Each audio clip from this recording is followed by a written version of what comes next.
L'ubérisation est-elle une chance pour l'économie? Le terme ubérisation est apparu en 2014 avec l'essor de la start-up californienne Uber qui met en relation, via une application mobile, des particuliers qui souhaitent se déplacer et des chauffeurs. Aujourd'hui, le terme ubérisation s'étend à d'autres secteurs. L'hôtellerie, avec Airbnb, qui permet à des particuliers de louer leur appartement pour une courte durée. La location de véhicules, avec Drivey, qui permet à des particuliers de louer leur voiture personnelle.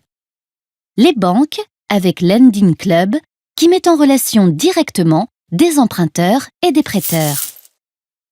Le succès de ces entreprises se fonde essentiellement sur l'essor du numérique, généralisation des smartphones et du haut débit, qui leur a permis de se développer en créant des plateformes web et des applications mobiles. Ceux-ci permettent à des clients de trouver à tout moment des personnes qui proposent des ressources. Une voiture avec chauffeur ou un appartement pour une nuit, par exemple. Pour chaque transaction, l'entreprise se rémunère en prélevant une commission. L'arrivée de ces nouveaux acteurs suscite de nombreux débats. Pour les défenseurs de ce nouveau modèle économique, l'ubérisation pousse les acteurs historiques des différentes professions à innover et donc à améliorer leur offre, en baissant leurs prix ou en proposant de nouveaux services. Ces innovations bénéficieront aux consommateurs qui auront accès à des services de meilleure qualité ou à des prix plus bas. Par ailleurs, les nouvelles plateformes attirent des clients qui n'avaient pas l'habitude d'utiliser ce type de service. L'ubérisation pourrait donc augmenter la taille des marchés concernés. Pour ces détracteurs, l'ubérisation implique une concurrence faussée. En effet, les acteurs historiques ne sont pas soumis aux mêmes règles que les nouvelles entreprises, ce qui met leur existence en danger.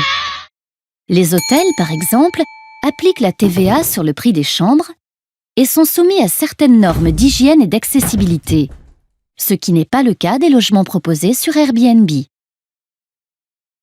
Par ailleurs, les personnes qui proposent leurs services via ces nouvelles entreprises ne sont pas salariées de celles-ci et n'ont pas de revenus assurés.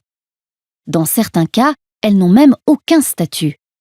Elles ne bénéficient pas d'une protection sociale, elles ne cotisent pas pour les caisses de retraite, par exemple, et exercent hors du droit du travail.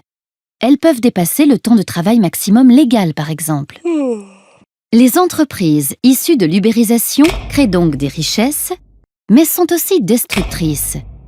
Aujourd'hui, on ne sait pas encore de quel côté penchera la balance.